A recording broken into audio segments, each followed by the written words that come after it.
హల్లెలూయా. దేవుని పరిశుద్ధ నామానికి మహిమ కలుగునుగాక. ఈనాటి దేవుని వాక్య భాగము అపోస్తుల కార్యాలు 1వ అధ్యాయము 4వ వాక్యము.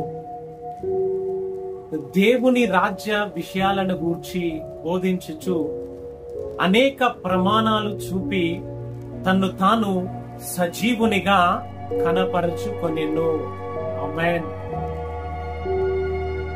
సర్వాధికారియు అనంత జ్ఞాని అయిన దేవుడు నిత్య జీవము పరలోక రాజ్యమును గూర్చిన సంగతులను మనకు తెలియజేస్తూ ఉన్నాడు.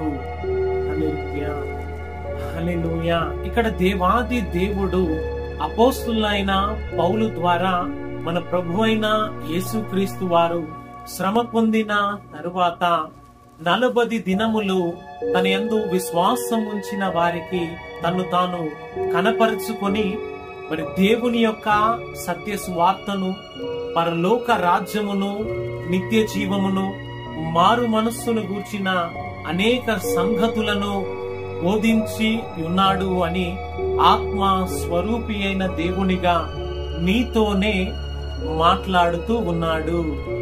హల్లెలూయా, హల్లెలూయా.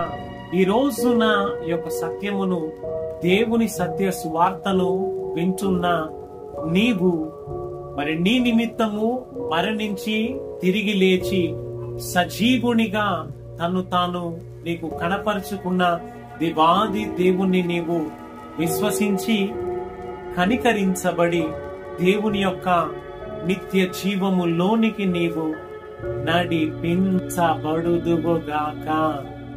ఆమేన్. హల్లెలూయా.